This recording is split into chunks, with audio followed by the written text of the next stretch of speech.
आज के class start करने से पहले मैं एक लाइन बोलना चाहूँगा, अगर योजनाएं काम नहीं करती है तो योजनाएं बदले, ना कि लक्ष्य बदले। Hello guys, myself Raj Singh, welcome to my channel. तो आज का टॉपिक है हमारा टिश्यू, जो कि हम टिश्यू का इंट्रोडक्शन, डेफिनीशन और फंक्शन और क्लासिफिकेशन पढ़ेंगे। और क्लासिफिकेशन जो है पूरा ऑल जितना भी क्लासिफिकेशन है सारा कुछ पढ़ेंगे। और स्टार्ट करते हैं। सबसे पहले टिश्यू, टिश्यू क्या है? तो सबसे पहले हम आप लोग से पूछते हैं, कमेंट कीजिएगा। सबसे पहले टिश्यू का जो फ्रेंच वर्ड है वो किससे आया है? जो टिश्यू का फ्रेंच वर्ड है वो किससे आया है, ये आप लोग को बताना है। मुझे पता है, मैं लास्ट में बताऊंगा और आप लोग कमेंट कर सकते हैं। सबसे पहले टिश्यू किस वर्ड से आया, किस फ्रेंच वर्ड से आया है? सबसे पहले टिश्यू। और उसके बाद जैसे है कि अब टिश्यू के स्टडी को क्या बोलते हैं, ये मैं बताने वाला हूँ। टिश्यू के स्टडी को बोलते हैं histology. Study of tissue is equal to histology. और हिस्टोलॉजी बोलते हैं टिश्यू के स्टडी को, हिस्टोलॉजी बोलते हैं। और टिश्यू के डिजीज की स्टडी को क्या बोलते हैं? टिश्यू के स्टडी को हिस्टोलॉजी बोलते हैं। और टिश्यू में जो डिजीज हो उसको स्टडी करते हैं तो क्या बोलते हैं? तो उसके बोलते हैं हिस्टोपैथोलॉजी। टिश्यू के डिजीज को जब हम पढ़ते हैं तो उसको बोलते हैं हिस्टोपैथोलॉजी। और सबसे पहले पढ़ेंगे हम डिफिनीशन। ये तो जान गए, study of tissue is equal to histology and study of tissue disease is also known as histopathology. तो उसके बाद हम पढ़ते हैं डिफिनीशन। तो ये तो सबसे पहले पता है, टिश्यू एक group of cell is also known as tissue. अब सबसे पहले एक टिश्यू है, सबसे पहले सेल आया, सेल से टिश्यू बना, सेल से क्या बना? टिश्यू बना। एक ग्रुप ऑफ सेल जुट के टिश्यू बना। टिश्यू से क्या बनेगा? ऑर्गेन बनेगा। ऑर्गेन से ऑर्गेन मिलकर क्या बनेगा? ऑर्गेन सिस्टम बनेगा। ऑर्गेन सिस्टम मिलके क्या बनेगा? एक ऑर्गेनिज्म बनेगा। ऑर्गेनिज्म या लिविंग बॉडी। सबसे पहले टिश्यू एक cell is a structural and functional unit of life, ये सब जानते हैं सेल। और उसके बाद एक group of cell is also known as tissue. तो एक ग्रुप ऑफ सेल मिलके टिश्यू बनाता है, फिर टिश्यू मिलके एक ऑर्गेन बनता है। मान लीजिए ये बन गया किडनी बन गया। और उसके बाद किडनी से फिर क्या बनेगा? Organ system. मान लीजिए एक अब किडनी ये बना, ऑर्गेन बना। उसके बाद अब इसमें जुट जाएगा यूरेटर, ब्लैडर, यूरेथ्रा, जुट के क्या बनेगा? यूरिनरी सिस्टम, जिसको एक्सक्रेटरी सिस्टम भी बोलते हैं। तो ये बन गया ऑर्गेन सिस्टम एक। उसके बाद बनेगा एक पूरा हर सिस्टम मिलेगा, respiratory, digestive system, all system जो मिलके क्या बनेगा? ऑर्गेनिज्म बनेगा। उसके बाद हम पढ़ते हैं, अब टिश्यू पे आते हैं। A tissue is a group of similar cell that work together to perform a specific function in the body. जो हमारा टिश्यू है एक सिमिलर सेल से मिलके टिश्यू बनाता है। और वो मिलके एक स्पेसिफिक कार्य को परफॉर्म, मतलब एक स्पेसिफिक वर्क करता है जो कि हमारे बॉडी के लिए है, स्पेसिफिक फंक्शन करता है। एक बहुत सारा मतलब टिश्यू मिलके, एक सेल मिलके टिश्यू बनाता है। और टिश्यू क्या करता है? एक स्पेसिफिक फंक्शन करता है हमारे बॉडी के लिए और हमारे बॉडी के अंदर। सबसे पहला हमने ये जाना। उसके बाद हम पढ़ते हैं टिश्यू के फंक्शन। और टिश्यू के फंक्शन के साथ साथ हम टिश्यू का जो प्राइमरी टाइप्स है उसको पढ़ेंगे। सबसे पहले बात करते हैं प्राइमरी टाइप्स का। सबसे पहला है first ones is epithelial tissue, first and second ones is connective tissue, और third is muscular and fourth is nervous tissue. तो फर्स्ट इपिथेलियल टिश्यू जो है वो क्या है? इपिथेलियल टिश्यू जो है कि एक फर्स्ट लाइन डिफेंस करता है। फर्स्ट लाइन हमारा जो स्किन का लेयर है वो किस टिश्यू से, तो वो जो लेयर जो है स्किन का मतलब फर्स्ट लाइन है वो किससे मतलब लाइनिंग किया हुआ है? तो इपिथेलियल सेल से, मतलब इपिथेलियल टिश्यू से किया गया। और बहुत सारा होलो होता है, कैविटी होता है इंटरनल ऑर्गन के अंदर जिसको ल्यूमेन भी बोलते हैं, उसके अंदर जो लाइनिंग होता है वो इपिथेलियल टिश्यू ही करता है। मान लीजिए इंटेस्टाइन के अंदर होता है जो लाइनिंग होता है, तो वो सब कौन करवा रहा है? Epithelial tissue. स्किन के लाइनिंग जो होता है वो कौन करवा रहा है? Epithelial tissue. और एपिथेलियल टिश्यू जो है कि एक फर्स्ट लाइन डिफेंस भी करता है। फर्स्ट में इसका ये तो जान लिए एपिथेलियल टिश्यू। और कनेक्टिव टिश्यू क्या है? तो कनेक्टिव टिश्यू कनेक्ट करने का काम करता है, जो कि हमारा बोन होगा, कार्टिलेज होगा, उसके बाद ब्लड होगा, ब्लड इज कनेक्टिव टिश्यू। ये सब सारे आएंगे कनेक्टिव टिश्यू जो एक दूसरे को बाइंड करते हैं और पकड़ बनाते हैं, कनेक्टिव टिश्यू। और तीसरा जो है मस्कुलर टिश्यू। मस्कुलर टिश्यू हमारा क्या है? मसल टिश्यू, जिसमें कि स्मूथ मसल्स आ जाएगा, उसके बाद स्केलेटल मसल आ जाएगा। तो स्केलेटल मसल में जैसे कि हमारा यूरिनरी सिस्टम में हम लोग पढ़ते हैं, एक्सक्रेटरी सिस्टम में हमारा जैसे यूरेथ्रा होता है, उसके बाद जो ब्लैडर के बाद जो यूरेथ्रा होता है उसमें दो स्पिंचर लगाते हैं, एक्सटर्नल एक्सपिंचर और इंटरनल एक्सपिंचर, जो कि हमारा एक इनवॉलेंट्री काम करता है, एक वॉलेंट्री काम करता है, जिसमें कि दोनों एक में स्केलेटल, एक में स्केलेटल मसल रहता है और दूसरा में रहता है स्मूथ मसल्स, जो कि एक मतलब कंट्रोल करता है और दूसरा कंट्रोल में नहीं रहता, वॉलेंट्री और इनवॉलेंट्री वर्क करता है। तो हमारा मस्कुलर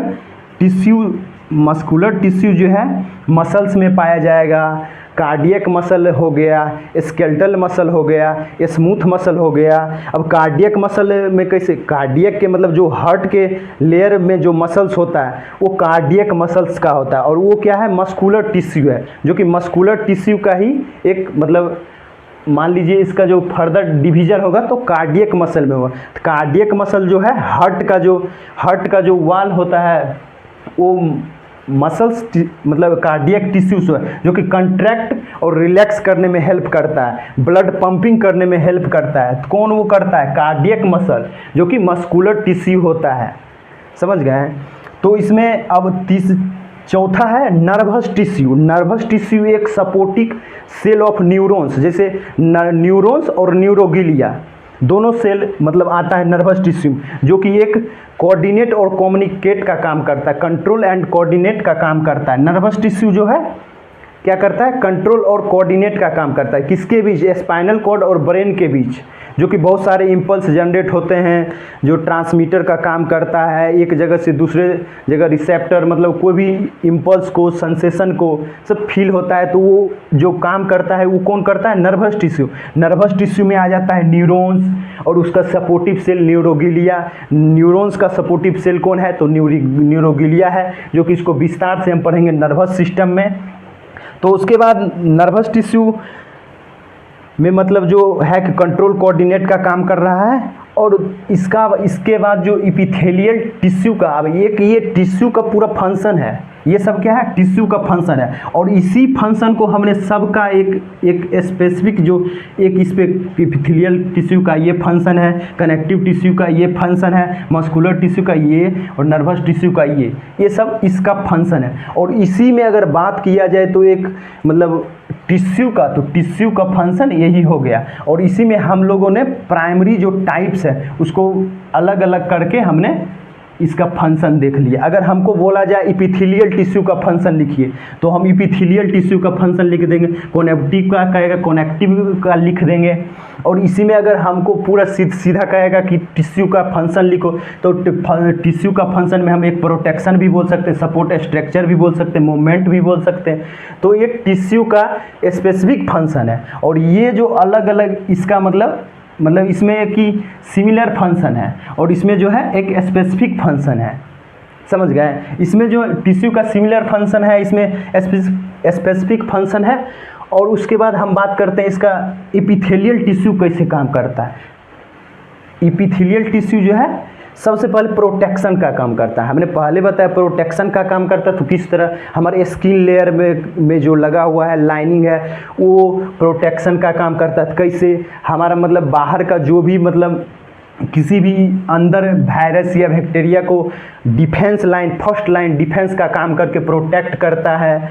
और बहुत सारा मतलब जैसे कि अंदर इंटरनल ऑर्गन के लाइनिंग में जो मतलब रहता है कि लाइनिंग हुआ रहता है, इंटेस्टाइन के लाइनिंग में, होलो रीजन में, कैविटी में, ये सब लाइनिंग रहता है, तो वहाँ पर भी ये प्रोटेक्शन का काम करता है। किसी भी एक तरह से इम्यूनिटी का काम करता है। तो किसी भी मतलब जो भी एक्शन करेगा इसके ऊपर तो उसको प्रोटेक्ट करके इसको बचाएगा, उसको अंदर नहीं आने देगा। हर कोई अपना अपना प्रोटेक्ट कर रहा है। हर इंसान आपके पास ही मान लीजिए कोई गाड़ी आ जाएगा तो आप भागिएगा ना, कि गाड़ी के सामने खड़ा रहिएगा, नहीं भागिएगा। तो उसी तरह से हर चीज़ एक अपना अपना प्रोटेक्शन करता है। अब हम इसमें भी कनेक्टिव टिश्यू में भी बोल सकते हैं प्रोटेक्शन का काम करता है, मस्कुलर टिश्यू में भी बोल सकते हैं प्रोटेक्शन का। तो कैसे करता है, बस ये सवाल उठता है। तो आगे पढ़ते हैं। उसके बाद एब्जॉर्प्शन का काम करता है। एब्जॉर्प्शन का काम कैसे करता है, आप मान लीजिए स्मॉल इंटेस्टाइन का लाइनिंग है, स्मॉल इंटेस्टाइन का लाइनिंग है, उसमें जो एब्जॉर्ब न्यूट्रिएंट्स जो है, वाटर एब्जॉर्बेशन, ये सब कौन करवाता है। तो इसके मतलब टिश्यू का रोल है इसमें भी। कौन टिश्यू का, इपिथेलियल टिश्यू का, जो कि लाइनिंग करता है हमारा होलो रीजन का। जैसे हमारा इंटेस्टाइनिंग का लाइनिंग करता है तो इसका एब्जॉर्प्शन, वाटर एब्जॉर्बेशन, ये सब में काम, न्यूट्रिएंट एब्जॉर्बेशन, कोई भी चीज़ में काम देगा। इसमें मतलब ये अपना रोल निभाता है। तीसरा है सिक्रेशन। तो सिक्रेशन किस ढंग से होगा, अब मान लीजिए किसी भी हमारा ये स्किन है, स्किन हमारा सिक्रीट करता है, स्किन मतलब स्वेट ग्लैंड जो होता है हमारा सिक्रीट करता है स्वेट, तो स्वेट सिक्रीट करता है। तो यहाँ पर भी इसका रोल है। इपिथेलियल टिश्यू जो कि हमारा स्किन के लेयर, जिसमें कि डर्मिस लेयर भी बोल सकते हैं, जो जिसका लाइनिंग करता है, सिक्रीट करता है। और कोई भी चीज़ को, इंजाइम को, बहुत सारा इंजाइम को सिक्रीट करता है, जो कि किसी भी ग्लैंड में जो होता है तो वो सिक्रीट कर रहा है इंजाइम, तो उसमें भी हमारा इपिथेलियल टिश्यू है। उसके बाद एक्सक्रीशन करता है। एक्सक्रीशन कैसे करता है, तो अब मान लीजिए कि हमारा जैसे नेफ्रॉन का स्ट्रक्चर होता है, उसमें ये रीनल ट्यूब्यूल्स होता है, जो उसमें जो इपिथेलियल टिश्यू होता है वो एक्सक्रीशन मतलब बाहर मतलब एक्सक्रीट आउट करता है।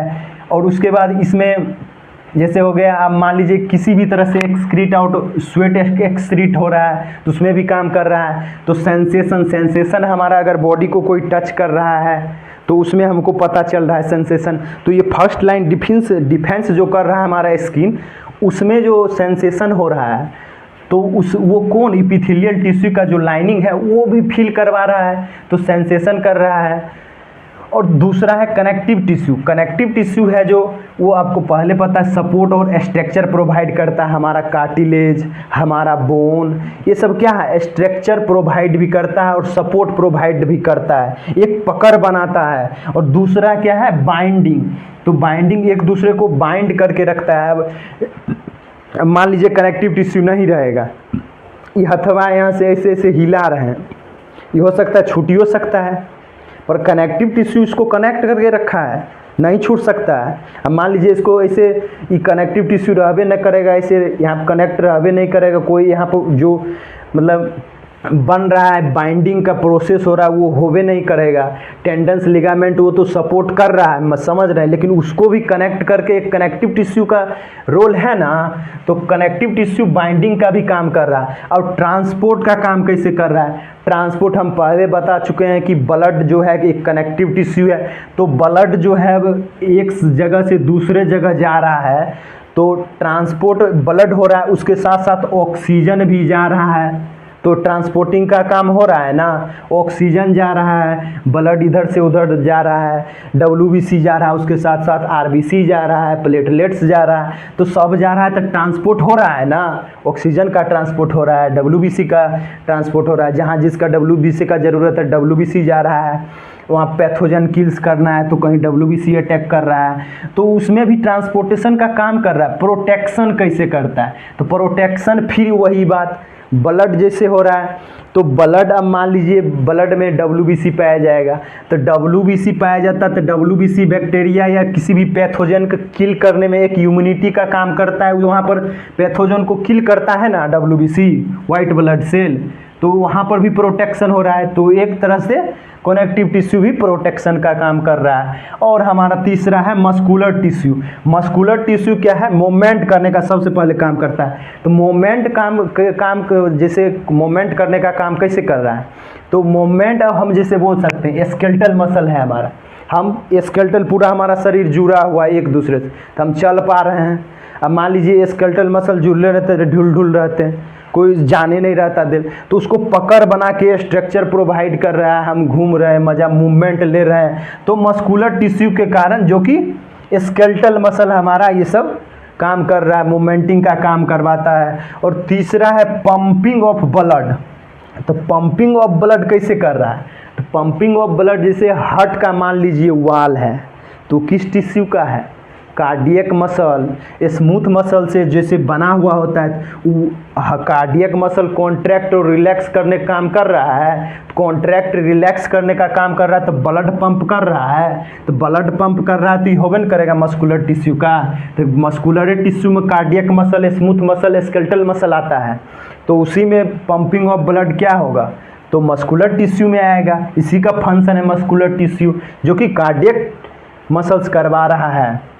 अब इसमें मूवमेंट और इंटरनल ऑर्गेन्स, अब मूवमेंट में भी अब कैसे हेल्प कर रहा है, फिर यहीं पर मान लीजिए इसका मूवमेंट करवा रहा है। इंटरनल ऑर्गेन्स का जो है मतलब रिलैक्सेशन, कॉन्ट्रैक्शन करवा रहा है। तो मतलब जैसे कि अब बहुत सारा, जैसे ब्लैडर, यहाँ स्मूथ मसल्स होता है ब्लैडर में, यूरिनरी ब्लैडर में स्मूथ मसल्स होता है, तो वहाँ पर भी कॉन्ट्रैक्शन और रिलैक्सेशन का काम करता है। कार्डियक मसल हो गया तो कॉन्ट्रैक्शन और रिलैक्सेशन का काम करता है, तो वहाँ पर भी मूवमेंट हो रहा है। तो पेरिस्टाल्सिस मूवमेंट भी हो रहा है। तो ये सब, तो इसमें चौथा है नर्वस टिश्यू। नर्वस टिश्यू तो बता दिए, न्यूरॉन्स के सपोर्टिक सेल न्यूरोगिलिया के अंदर आता है। और ये जो है क्या करता है, ब्रेन और स्पाइनल कॉर्ड के बीच में जो भी कोऑर्डिनेशन और कंट्रोल कोऑर्डिनेशन का प्रोसेस होता है, ये नर्वस टिश्यू करवाता है। तो चाहे वो यहाँ पर रिसीव से स्टिमुलाई हो, ट्रांसमिट इम्पल्स हो और कंट्रोल हो, कोऑर्डिनेट्स हो, तो ये कौन करवाएगा, नर्वस टिश्यू करवाएगा। और नर्वस टिश्यू जो है कि पूरा एक बॉडी का कंट्रोल, सेंसेशन कंट्रोल, कुछ भी कम्युनिकेशन कंट्रोल, कुछ भी कर रहे हैं तो वो कंट्रोल कर। मेरा मन अभी पढ़ाने का है तो हम पढ़ा रहे हैं, तो हमारा नर्वस टिश्यू काम कर रहा है तब ना हम पढ़ा रहे हैं। हमारा सेल टिश्यू ही है, हमको पता है, ये इसका फंक्शन है, हमको पता है। तो हमारा नर्वस मतलब सिस्टम जो है काम कर रहा है। तो अब इसमें सपोर्ट कौन कर रहा है इसको काम पूरा करने में, तो नर्वस टिश्यू पूरा करने में सपोर्ट कर रहा है। तो नर्वस टिश्यू यहाँ पर आप समझ गए, कंट्रोल और कोऑर्डिनेशन का भी काम कर रहा है, सेंसेशन का भी काम कर रहा है, ट्रांसमिट इम्पल्स। अब हम किसी चीज़ को छुएं, गर्म चीज़ को छुएं तो वहाँ से इम्पल्स जनरेट होकर हमारे ब्रेन तक जाएगा। अब उधर से फिर एक रिसीवर आएगा, वहाँ से हाथ हटाओ तो हाथ हटा लेते हैं। अब किसी गर्म चीज़ को छुएं तो यहाँ से गया इम्पल्स, गर्म लगा तो यहाँ तक गया, अब फिर यहाँ से जाएगा इम्पल्स, मतलब एक रिसेप्टर का काम कर रहा है। उसके बाद बताएगा कि यहाँ से हाथ हटाओ तो हटा लिए। तो वही चीज़ है नर्वस टिश्यू का, नर्वस सिस्टम का काम यही है। तो ये नर्वस टिश्यू का भी एक रोल होता है। अब इसी को हम फर्दर डिवाइड करते हैं। यहाँ पे सबसे पहले आते हैं इपिथेलियल टिश्यू का। इपिथेलियल टिश्यू का क्लासिफिकेशन हम लोग नहीं बताएं, इसलिए हम नहीं बताए थे काहे कि यहाँ पर क्लासिफिकेशन हम अच्छे तरह से पढ़ेंगे। और यहाँ पर हम लोग बता चुके हैं कनेक्टिव टिश्यू में जो है कि कार्टिलेज आएगा, हमारा ब्लड आएगा, ये सब चीज़ आएगा, कार्टिलेज, ब्लड, उसके बाद बोन, ये आएगा। उसके बाद मस्कुलर टिश्यू में कार्डियक मसल, स्मूथ मसल, ये आएगा। नर्वस टिश्यू में क्या क्या आएगा, नर्वस सिस्टम का जो न्यूरॉन्स और उसका सपोर्टिंग सेल न्यूरोगिलिया है वो। उसके बाद उसमें जो हो रहा है काम कौन करवा रहा है, ब्रेन और स्पाइनल कॉर्ड के बीच में जो हो रहा है। तो उसके बाद हम लोग देखेंगे classification of epithelial tissue. Epithelial tissue, इसका इपिथेलियल टिश्यू का क्लासिफिकेशन है। जब सबसे पहले हम लोग प्राइमरी टिश्यू का जो है टाइप्स वो देखे थे, प्राइमरी टिश्यू जो भी है टाइप्स है वो देखे थे। उसके बाद हम लोग देखेंगे क्लासिफिकेशन ऑफ इपिथेलियल टिश्यू, इसका मेनली इपिथेलियल टिश्यू का क्लासिफिकेशन, जो कि सबसे पहले जो फर्स्ट है सिंपल इपिथेलियल टिश्यू और दूसरा है stratified epithelial tissue. Simple epithelial tissue जो होता है सिंगल लेयर सेल होता है, और ये स्ट्रेटिफाइड जो है मल्टीपल लेयर सेल होता है। सबसे पहले जान गए सिंपल एपिथेलियल और स्ट्रेटिफाइड एपिथेलियल, जो कि ये सिंगल लेयर का होता है, और दूसरा ये जो है मल्टीपल लेयर का सेल होता है जो कि टिश्यू बनाता है। ये सिंगल लेयर सेल से टिश्यू बनता है, वो मल्टीपल लेयर सेल से टिश्यू बनता है, तो उसको बोलते हैं स्ट्रेटिफाइड टिश्यू एपिथेलियल टिश्यू, और इसको सिंपल एपिथेलियल टिश्यू।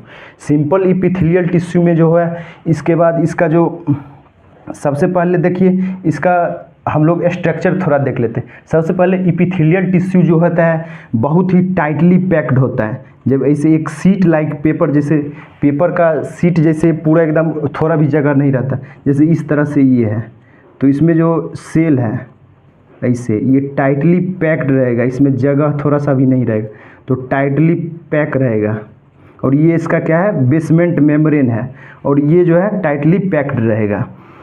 उसी तरह से एपिथेलियल टिश्यू जो होता है वो टाइटली पैक्ड होता है, बहुत ही मतलब अंदर गैपिंग थोड़ा भी जगह नहीं होता है, बहुत प्लेन सरफेस की तरह, मतलब एक पेपर लाइक स्ट्रक्चर होता है, पेपर शीट की तरह।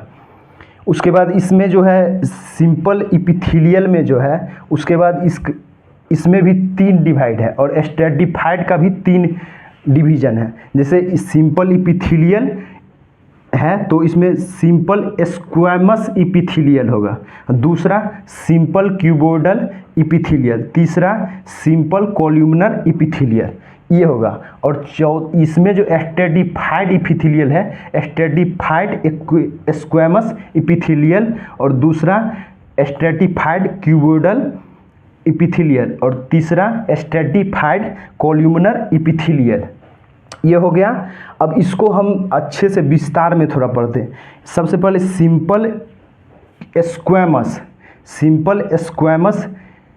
एपिथेलियल जो है, सिंपल स्क्वैमस एपिथेलियल जो है, ये 2 टाइप ये पढ़ाए थे। अब इसका जो टाइप है इसका टाइप जैसे simple squamous epithelial, simple squamous epithelial का जो होगा ये फ्लैट सेल का रहता है, ऐसे इसमें फ्लैट सेल रहेगा, फ्लैट सेल इस ढंग से इसमें फ्लैट सेल रहेगा। तो ये जो रहेगा सिंपल है तो सिंगल लेयर रहेगा, तो इसका स्ट्रक्चर इस ढंग से रहेगा। सिंपल है तो सिंगल लेयर, स्क्वैमस है तो फ्लैट सेल, तो हो गया simple epithelial, simple squamous epithelial हो गया। अब इसी में इसका क्यूबोइडल है तो सिंपल क्यूबोइडल एपिथेलियल, क्यूबोइडल में क्यूब लाइक स्ट्रक्चर होगा, क्यूब लाइक स्ट्रक्चर।